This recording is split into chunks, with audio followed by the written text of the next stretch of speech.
1997 में Robert Kiyosaki ने एक बुक लिखी।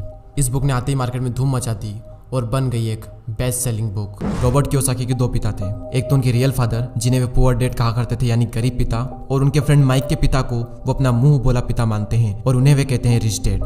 उनके जो रियल फादर है वो काफी पढ़े लिखे हैं, वो एक कॉलेज में प्रोफेसर है, लेकिन उनकी पूरी जिंदगी में पैसों को लेकर बहुत ही ज्यादा स्ट्रगल रहा और यही वजह है कि रॉबर्ट उन्हें पुअर डैड कहते हैं। और वहीं दूसरी ओर इनके जो मुंह बोले पिता हैं वो कम पढ़े लिखे हैं, लेकिन फिर भी वो एक बहुत बड़े बिजनेसमैन है और एक कामयाब इंसान है, और इसी वजह से रॉबर्ट उन्हें कहते हैं रिच डैड। रॉबर्ट कियोसाकी अपनी book rich dad poor dad में बताते हैं कि जब वे 9 साल के थे तो स्कूल में दूसरे अमीर बच्चों को देखकर उनके मन में भी अमीर बनने की तमन्ना होती थी, और इसीलिए एक दिन उन्होंने अपने पुअर डैड से पूछा कि अमीर कैसे बना जा सकता है। लेकिन उनके जो रियल फादर थे पुअर डैड, उनके पास इसका कोई जवाब नहीं था, और उन्होंने कहा कि तुम अपने दोस्त माइक के पिता से इसका जवाब पूछो, क्योंकि वो तुम्हें इस सवाल का जवाब अच्छी तरह से दे सकते हैं। और फिर रॉबर्ट अपने रिच डैड के पास जाते हैं और उनसे अपना सवाल पूछते हैं, और वहीं से रॉबर्ट की फाइनेंशियल एजुकेशन का एक बहुत ही महत्वपूर्ण सिलसिला शुरू होता है। उनके रिच डैड उन्हें लाइफ की डिफरेंट स्टेजेस पर अमीर बनने के लिए और हमेशा अमीर बने रहने के लिए कुछ इंपॉर्टेंट लेसन बताते हैं। और इसी के साथ इस बुक में वो कई सारी चीजें बताते हैं, जैसे कि पैसों को किस तरह से मेंटेन करना चाहिए, पैसों को काम पर कैसे लगाएं, और ऐसी कौन सी गलतियां हैं जिसकी वजह से गरीब हमेशा गरीब ही रहता है। और इसके अलावा वो बताते हैं कि अगर गरीब इंसान भी इसमें बताई हुई बातों को फॉलो करे तो वो भी जल्दी से अमीर बन सकता है। तो अब हम बात करते हैं उन इम्पोर्टेंट लेसन के बारे में। तो नंबर 1 यहाँ पर आता है कि अमीर लोग कभी भी पैसों के लिए काम नहीं करते। जनरली लोग अमीर बनने के लिए बहुत ही ज़्यादा मेहनत करते हैं। उनकी कोशिश ये होती है कि उन्हें एक ऐसी नौकरी मिल जाए जिससे कि हर महीने उन्हें अच्छी सैलरी मिलती रहे, और नौकरी मिलने के बाद वो पूरी डेडिकेशन और मेहनत के साथ अपनी जॉब पर जाते हैं, और इसी के साथ वो ऐसे ट्रैप में फंस जाते हैं जहाँ से वो कभी निकल ही नहीं पाते हैं। और कई सारे लोग इस तरह से अमीर बनने के लालच में एक रेट रेस का हिस्सा बन जाते हैं। उन्हें पता होता है कि महीने के एंड में सैलरी मिलने वाली है, और इसी वजह से वो लोन पर बड़ा घर लेते हैं, गाड़ी खरीदते हैं, क्रेडिट कार्ड से महंगी महंगी चीजें खरीद लेते हैं, और फंस जाते हैं एक ऐसे ट्रैप में जहाँ से निकलना बहुत मुश्किल हो जाता है। क्योंकि आपने जो चीजें लोन पर ली है आपको उनका लोन भी पे करना है, और उस लोन को पे करने के लिए आपको कई सालों तक नौकरी करनी पड़ेगी, और आपकी नौकरी से जो भी अमाउंट आएगा उसमें से मैक्सिमम अमाउंट आपको लोन पे करने में ही चला जाएगा। और इसी तरह से कई सारे लोगों की जिंदगी लोन पे करने में और नौकरी करने में ही निकल जाती है। अब सवाल ये आता है कि पैसों के लिए काम ना करें तो क्या करें। अमीर लोग जो होते हैं वो पैसों के लिए काम नहीं करते, वो कुछ ऐसा करते हैं जिसकी वजह से पैसा उनके लिए काम करता है। और वो क्या ऐसा करते हैं, इसका जवाब आपको आने वाले कुछ पॉइंट्स में मिल ही जाएगा। लेसन नंबर 2, लोगों को फाइनेंशियल एजुकेशन सिखाना क्यों जरूरी है।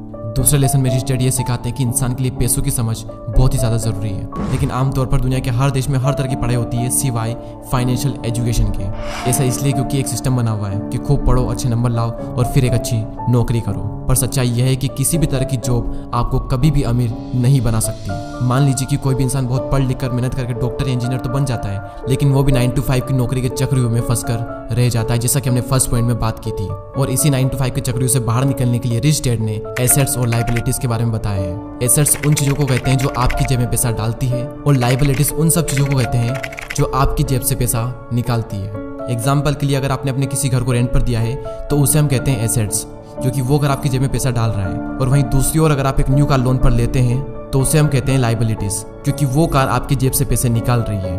और अमीर बनने के लिए सबसे ज्यादा जरूरी चीज है कि आप एसेट्स खरीदें और लायबिलिटीज को जितना हो सके उतना कम करें। और ये सब बातें आपको दुनिया के किसी भी स्कूल में नहीं सिखाई जाती, क्योंकि वहां पर तो सिर्फ आपको अच्छी जॉब को हासिल करने के बारे में ही सिखाया जाता है। ये कभी भी नहीं सिखाया जाता कि अपने पैसों को ग्रो कैसे कराया जाए, और इसीलिए फाइनेंशियल एजुकेशन का सीखना बहुत ही जरूरी है। थर्ड लेसन है कि अपने काम से काम रखो। इस लेसन में रिच डैड ने बताया है कि काम से जॉब करने वाला इंसान कोई भी ऐसा दूसरा काम कर सकता है जो उसकी इनकम को बढ़ाए। इसके लिए जरूरी नहीं है कि शुरुआत बड़े लेवल से ही की जाए, क्योंकि हर किसी के पास इतना पैसा नहीं होता। आप अपनी नौकरी करते हुए भी अपना कोई भी पसंदीदा काम कर सकते हैं। एग्जाम्पल के लिए कोई इंसान स्कूल में टीचर है तो वो उसका प्रोफेशन है, ना कि उसका बिजनेस। उसका अपना काम वो होगा जो वो खुद शुरू करेगा।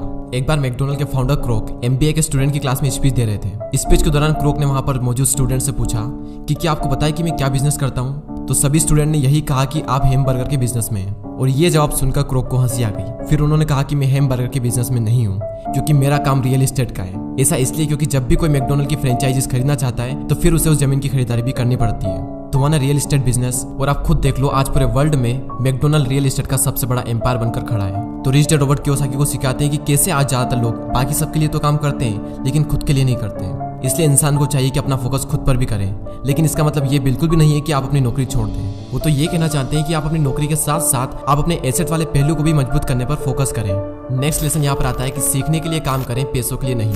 रॉबर्ट कियोसाकी अपनी बुक में बताते हैं कि एक बार सिंगापुर में उनका इंटरव्यू एक फीमेल जर्नलिस्ट ने लिया था। और उसने उन्हें यह बताया कि उनका सपना भी एक बेस्ट सेलिंग राइटर बनने का था, लेकिन वो नहीं बन पाई। उस महिला के लिखने का तरीका काफी अच्छा था और रॉबर्ट ने उसके कई सारे लेख पढ़े भी थे, तो इसलिए रॉबर्ट ने उस महिला को सेल्स ट्रेनिंग का कोर्स करने की राय दी। लेकिन ये सुनकर वो महिला नाराज हो गई, क्योंकि वो बहुत ज्यादा पढ़ी लिखी थी और उसके पास में इंग्लिश लिटरेचर में मास्टर डिग्री थी और उसके हिसाब से सेल्स का काम सीखना उसके स्टैंडर्ड का नहीं था। रॉबर्ट कहते हैं कि दुनिया कई सारे पढ़े लिखे स्मार्ट लोगों से भरी हुई है, लेकिन पॉइंट यह है कि पैसा कमाने के लिए सिर्फ टैलेंट की जरूरत नहीं होती। आपको यह पता होना चाहिए कि आप उस टैलेंट को कैसे भुना सकते हो, और जब तक आप ये नहीं जानोगे तब तक आपका सारा टैलेंट बेकार है। और उसी लड़की की तरह कई सारे लोग सीखने के लिए काम नहीं करते। अगर वो महिला सेल्स की ट्रेनिंग सीख ले तो हो सकता है कि वो महिला आने वाले टाइम में बेस्ट सेलिंग राइटर भी बन जाए, लेकिन वो नहीं सीखती है और इसीलिए गरीब हमेशा गरीब ही रहता है और अमीर लोग सीखने के लिए काम करते हैं और सीख करके अमीर और अमीर बन जाता है। रॉबर्ट कियोसाकी बताते हैं कि उनके जो पुअर डैड थे उन्हें हमेशा अपनी नौकरी की चिंता रहती थी, लेकिन उनके जो रिच डैड थे वो सीखने पर ज्यादा जोर देते थे, क्योंकि उनका मानना यह था कि अमीर बनने के लिए जिंदगी में कई सारी चीजें सीखनी पड़ती है, और यही इन दोनों में सबसे बड़ा फर्क था। लेसन नंबर 6, रुकावटों और बाधाओं को पार करना। रॉबर्ट कियोसाकी अपनी बुक में यह भी बताते हैं कि कई सारे लोगों को पैसे की समझ तो होती है, लेकिन फिर भी उनके रास्ते में कई सारी ऐसी रुकावटें और बाधाएं आ जाती है जिसकी वजह से वो अपने एसेट्स को ज्यादा बड़ा नहीं कर पाते। और रॉबर्ट ने 5 ऑब्स्टिकल बताए हैं। पहला है डर। दुनिया का कोई भी इंसान हो उसे पैसों का नुकसान तो बुरा लगता ही है। पैसे को गंवाने का डर अमीरों को भी बहुत ज्यादा होता है, लेकिन प्रॉब्लम यह है कि पैसे का नुकसान होने के बाद उस कंडीशन से निपटा कैसे जाए। इंपॉर्टेंट ये है कि आप अपने फेलियर को किस तरह से लेते हो। अमीर और गरीब के बीच में सबसे बड़ा फर्क यही होता है कि वो अपनी असफलता का मुकाबला किस तरह से करते हैं। सेकंड जो ऑब्स्टिकल है वो है डाउट। पैसे को इन्वेस्ट करते समय हम सबके मन में डाउट होता है, जो कि हमें जाम कर देता है। हर किसी के मन में सवाल होता है कि अगर मेरा इन्वेस्ट किया हुआ पैसा डूब गया तो क्या होगा, अगर सब कुछ मेरे बनाए गए प्लान के हिसाब से ना हुआ तो। इस तरह के सवाल और डाउट से हम हमेशा डर जाते हैं और जिस भी काम को करने का सोचते हैं उसे शुरू ही नहीं कर पाते हैं, और इसी तरह से हजारों मौके हमारी आंखों के सामने से गुजर कर चले जाते हैं और हम देखते रह जाते हैं। तीसरा ऑब्स्टिकल है आलस, जो कि इंसान का सबसे बड़ा दुश्मन है और इंसान को कभी भी आगे नहीं बढ़ने देता। रॉबर्ट कहते हैं कि जो लोग सबसे ज्यादा बिजी होते हैं असल में वही लोग सबसे ज्यादा आलसी भी होते हैं। जिंदगी में हर टाइम पैसों के लिए काम करने वाले लोगों को यह बात समझनी चाहिए कि किसी भी चीज की अति गलत होती है। और अभी रिसेंटली आलस को दूर करने पर भी मैंने एक वीडियो बनाया है, तो अगर उस वीडियो को आपने नहीं देखा है तो प्लीज उस वीडियो को भी जरूर देखें। चौथा ऑब्स्टिकल है बुरी आदतें। रॉबर्ट कहते हैं कि अगर दो लोगों में कंपैरिजन किया जाए तो उनकी आदतों में बहुत ज्यादा फर्क होता है। साथ ही रॉबर्ट ये कहते हैं कि वो सबसे पहले खुद को पैसे देते हैं और इसी वजह से वो खुद को फाइनेंशियली और इमोशनली ज्यादा मजबूत महसूस करते हैं। उनके कहने का मतलब ये है कि हर महीने जब आपके पास में पैसे आते हैं तो सबसे पहले अपने सेविंग और इन्वेस्टमेंट के पैसों को अलग कर दें और उसके बाद अपने बिल्स वगैरह चुकाएं। तो अगर अमीर बनने की ख्वाहिश आपके मन में है तो ये आदत आपको डालनी ही पड़ेगी, भले ही हर महीने आपके पास कम ही पैसा क्यों ना आए। तो पहले खुद को पे करो और उसके बाद में दूसरे काम करो, और इससे आपके 2 फायदे होंगे। पहला तो आपका पैसा भी बढ़ेगा और दूसरा आपके सामने कमाई के कई सारे अवसर आएंगे और आप उनका फायदा भी उठा सकेंगे। फिफ्थ ऑब्स्टिकल है अहंकार यानी ईगो।